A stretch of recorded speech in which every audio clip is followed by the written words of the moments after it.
मैं फिलहाल पटना में हूँ। प्रशांत किशोर जी का प्रोग्राम था ज्ञान भवन में, हमने वहाँ पर प्रोग्राम कवर किया।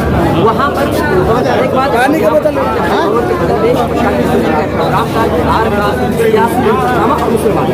यहाँ पर क़यादत की बात हो रही थी। यहाँ बार बार इस बात को फोकस किया जा रहा है कि मुसलमानों को क़यादत में आना, मुसलमानों की रहबरी को ठीक करने की ज़रूरत है। मुझे अफसोस की बात है कि सारी तैयारी यहाँ पर पड़ी हुई है, लोग निकल जा रहे हैं, लोगों ने छीना छट्टी की होगी और उसी वजह से इतनी सारी बिरयानी बर्बाद हुई।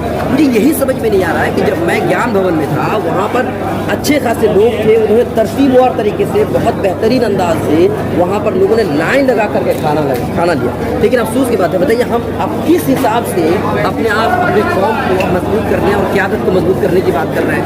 कब तक किस हिसाब से अपने आप को मोहम्मद सल्लल्लाहु अलैहि वसल्लम की कौम मानते हैं, किस हिसाब से मोहम्मद सल्लल्लाहु अलैहि वसल्लम की उम्मत मानते हैं? कब तक दूसरों के चक्कर में पड़े रहेंगे? अरे बिरयानी के चक्कर में अपनी जान कहाँ देना, कहाँ तक ठीक है?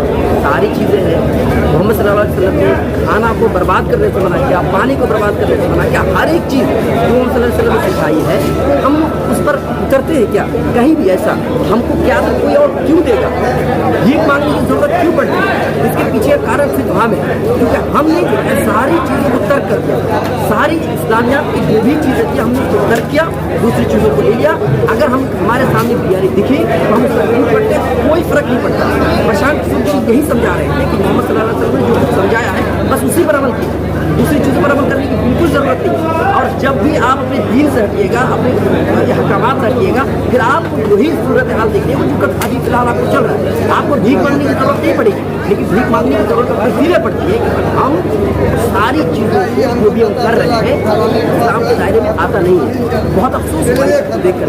ज्ञान भवन में मैंने देखा, वहाँ का सिस्टम देखा, बड़ा मज़ा आया, अच्छा लगा। लेकिन यहाँ सारे मुसलमान और यहाँ ये सूरत हाल महसूस हो रहा है, दुख हो रहा है कि आखिर कब तक हम इन चीज़ों में पड़े रहेंगे, कब तक इन चीज़ों को देखें? हालांकि ये दिखाना नहीं चाहिए। बहुत सारे लोग नाराज़ हो जाएंगे, बहुत सारे लोगों को गाली देंगे कि तुमने ये क्यों दिखाया। लेकिन ये हकीकत है, हमारी कौम की हकीकत को जब तक लोगों के सामने न पहुँचाया जाए, जब तक ये दिखाया नहीं जाएगा, तब तक सुधरने वाले नहीं हैं।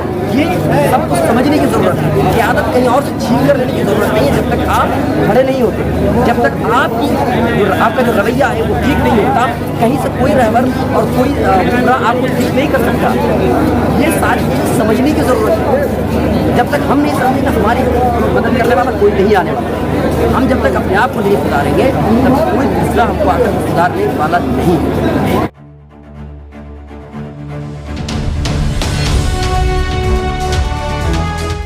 ट्रू रिपोर्ट्स, सच आप तक।